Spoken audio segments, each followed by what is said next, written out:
Hello, अस्सलाम वालेकुम, नमस्कार, आदाब, सत श्री अकाल। तो इस क्वेश्चन सीरीज़ के पार्ट 3 में जितने भी सारे PYQ हैं 2017 का, उन सभी को आज हम लोग बनाएंगे। तो ग्रुप ए में जो क्वेश्चंस हैं उन सभी को बनाएंगे। कह रहा है कि it is compulsory to answer all the question, यानी ग्रुप ए में जितने भी सारे क्वेश्चन हैं उन सभी का आपको आंसर देना है। तो क्वेश्चन नंबर 1 में कह रहा है कि use complete sentence for the answer and choose the correct answer for each question with respective serial number. यानी नीचे में आपको सीरियल नंबर दिया गया है और सीरियल नंबर के हिसाब से आपको सभी क्वेश्चंस को बनाना है। तो क्वेश्चन नंबर 1 का जो 1.1 है उसमें क्वेश्चन है कि some flower that open after sunrise and close after sunset, this is। सवाल कह रहा है कि कुछ ऐसे फूल होते हैं जो सूरज के उठते ही वो फ्लावर खिल जाते हैं और सूरज डूबने के बाद वो फ्लावर मुरझा जाते हैं, यानी वो जो उसकी पंखुड़ियाँ खिलती है वो फिर से बंद हो जाती है। तो इस तरह के जो मूवमेंट हो रहे हैं उस फ्लावर में, उस मूवमेंट को क्या कहते हैं? ऑप्शन में है फोटोनिस्टी, कीमोनिस्टी, सिजमोनिस्टी और थर्मोनिस्टी। 4 ऑप्शन है, इन ऑप्शन में कोई एक सही है। तो अगर आपको इस सवाल का जवाब नहीं पता है तो क्वेश्चंस के थ्रू आप इसका आंसर कर सकते हैं। कैसे? हम लोग जानते हैं कि जब सूरज उगता है, सनराइज होता है, तो सूरज की रोशनी ज़मीन तक पहुंचता है, हर एक पौधा तक पहुंचता है। तो रोशनी, सूरज की रोशनी को कहा जाता है फोटो। फोटो से रिलेटेड आपको जहां भी आंसर मिले आप उसको टिक मार दीजिए। यानी सूरज की रोशनी, जब सूरज उगेगा तो सूरज की रोशनी ज़मीन तक पहुंचेगी, यानी सूरज की रोशनी यानी फोटो। फोटो कहाँ पे? ऑप्शन ए में है। ये तो हो तुक्का मारने का, जब आपको कुछ ना आते हो तो आप इस क्वेश्चंस का आंसर इस तरह से कर सकते हैं। लेकिन सही माने में अगर आप एग्ज़ाम में जा रहे हैं तो इसका मतलब आपको पता होना चाहिए। एग्ज़ाम पॉइंट ऑफ व्यू से इन सभी का आपको डेफिनेशन आना चाहिए और सभी का एग्जाम्पल आपको याद होना चाहिए, क्योंकि 2017 में डेफिनेशन पूछा है, 18 में इसका एग्जाम्पल पूछा है, 19 में फिर से डेफिनेशन पूछा है। तो आप सभी का, आपको इन सभी का डेफिनेशन और एग्जाम्पल याद होना ही चाहिए। जैसे फोटोनेस्टी का एग्जाम्पल होते हैं, एक एग्जाम्पल आपको हम बता रहे फोटोनेस्टी का, वो है लोटस फ्लावर, लोटस।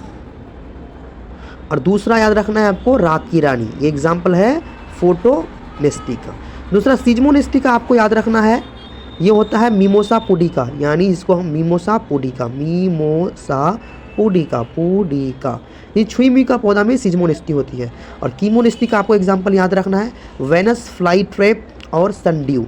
और आपको थर्मोनेस्टी का एग्जाम्पल याद रखना है, इसका एग्जाम्पल है टूलिप। इस तरह से आपको सभी का डेफिनेशन और एग्जाम्पल याद होना चाहिए। अगर आपको याद है तो पहला चैप्टर से आपको 2 मार्क्स लेने से कोई नहीं रोक सकता है। तो क्वेश्चन नंबर 2 में 1.2 में कह रहा है कि name the hormone from the following which a person affected with diabetes mellitus is unable to secrete. यानी जो पर्सन अफेक्ट हो जाते हैं डायबिटीज़ मेलिटिस, यानी जिस पर्सन को डायबिटीज़ हो जाती है उस पर्सन में, उस आदमी में कौन सा हार्मोन अनएबल हो जाता है सिक्रीट होने में, यानी कौन सा हार्मोन की कमी होने के बिना पर इंसान को, उस आदमी को डायबिटीज़ हो चुकी है। तो हम लोग जानते हैं कि किस हार्मोन की कमी की वजह से डायबिटीज़ होती है, वो है इंसुलिन। आपको पता होना चाहिए कि ये पैनक्रियाज से 2 हार्मोन सिक्रीट होते हैं, एक इंसुलिन और दूसरा है ग्लूकागॉन। तो यहाँ से आपको सभी हार्मोन का फंक्शन भी पता होना चाहिए, क्योंकि एग्जाम में सभी हार्मोन का फंक्शन भी पूछा जाता है। एड्रेनलिन को इमरजेंसी हार्मोन कहा जाता है, क्योंकि इमरजेंसी के दौरान इस हार्मोन का बहुत ही ज़्यादा रोल होता है। दूसरा थायरोक्सिन हार्मोन का बहुत ही ज़्यादा फंक्शन होता है हमारे जिस्म में। उसके बाद इस हार्मोन को कैलोरीजेनिक हार्मोन भी कहा जाता है। उसके बाद टेस्टोस्टेरोन, इस हार्मोन का भी बहुत सारे काम है, यानी आपको सभी हार्मोन का फंक्शन भी आना चाहिए। क्वेश्चन नंबर 1.3 में कि which is the part of human brain associate with controlling the body temperature, यानी दिमाग का कौन सा पार्ट ह्यूमन ब्रेन का कौन सा पार्ट हिस्सा लेते हैं हमारे जिस्म के टेम्परेचर को मेंटेन करने में, यानी हमारे बॉडी में टेम्परेचर को कंट्रोल करने में दिमाग का कौन सा हिस्सा इन्वॉल्व होता है, शामिल होता है। तो यहाँ पे होता है वो हाइपोथैलेमस। हमारे जिस्म में जैसे थैलेमस, सेरेबेलम और मेडुला ऑब्लांगाटा का भी फंक्शन पता होना चाहिए। थैलेमस का काम होता है मेजर कोऑर्डिनेटिंग सेंटर, किसका, सेंसरी और मोटर न्यूरॉन का मेजर कोऑर्डिनेटिंग सेंटर है। सेरेबेलम हमारे बॉडी के बैलेंस को और बॉडी के पोस्चर को कंट्रोल करता है, और मेडुला ऑब्लांगाटा वोमिटिंग को और जो रेस्पिरेशन होता है उसके प्रोसेस को, हार्ट बीट को, ये सब के फंक्शन को कंट्रोल करता है। उसके बाद है 1.4 the stage of the separation of two sister chromatid at one stage of mitotic cell division. हम लोग जान रहे हैं कि माइटोटिक का 4 फेज होता है, प्रोफेज, मेटाफेज, एनाफेज, टीलोफेज। यानी किस फेज में सिस्टर क्रोमाटिड जो होते हैं वो अलग हो जाते हैं, तो ये है एनाफेज। हम लोग इस तरह से जानते हैं कि एनाफेज में क्या होता है, इधर होता है स्पाइंडल सेंट्रियूल होता है, इस तरफ में सेंट्रियूल स्पाइंडल फाइबर बनाता है इस तरह से। और इस फेज में होते क्या है, इस तरह से इस फेज में होते क्या है कि सिस्टर क्रोमाटिड अलग हो जाते हैं और पोल की तरफ जाने लगते हैं इस तरह से। उसके बाद इसी में एक क्वेश्चन पूछा जाता है कि किस फेज में मेटाफेजिक प्लेट बनाता है, यानी सारा क्रोमोजोम जो होते हैं वो सेंटर में आ जाते हैं, वो है मेटाफेज। यहाँ पे पूछा गया है कि सिस्टर क्रोमाटिड जो होते हैं वो किस फेज में अलग होते हैं, तो वो है उसका आंसर एनाफेज। 1.5 में कह रहा है कि choose the correct pair from the flowing, यानी नीचे में आपको करेक्ट पेयर चूज करना है।